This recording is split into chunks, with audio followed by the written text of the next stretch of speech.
అన్నా ఈ కష్టం నేను పడలేనన్నా. యాన్న పల్లెటూరులో కాకుండా సిటీలో చూసి నేను పెళ్లి చేసుకునేస్తా.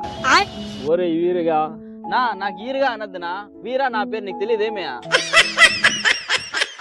నీ ముఖం ఎప్పుడన్నా అద్దంలో చూసుకున్నావరా? సరే సరేలేరా, తిందాం. ఇలాంటి మాటలకి ఏమి.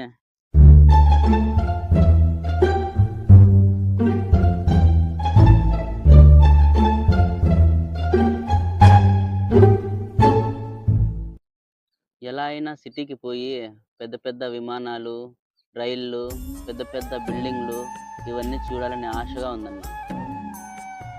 నేను కూడా నీలాగా చిన్నప్పుడు చాలా అనుకున్నాను రా. అవన్నీ కాని పనులురా. సిటీకి పోయి బాగా బతకాలా అనుకున్న వాళ్ళు చాలా మంది అనుకున్నారు. మళ్ళీ పల్లికి వచ్చి ఇన్న కూలి పని చేసుకుంటా ఉన్నారు. మన మిడిల్ క్లాస్ వాళ్ళకు అట్లాంటివన్నీ ఆశలు ఉండకూడదురా. కూలి చేసినామా, తిన్నామా, పండుకున్నామా, అంతేరా మాకు దేవుడు రాత రాసిండేది. సరే అన్న, వెళ్దాం పదా, చేసి పోదాం. మారప్ప, మనలాంటి వాళ్ళు సిటీకి పోయి బతకలేమన్నావు కదా. మనలాంటి వాళ్ళు సిటీకి పోయి బతికి బాగా సంపాదించిన వాళ్ళు కూడా ఉన్నారు మారప్ప, గుర్తుపెట్టుకో.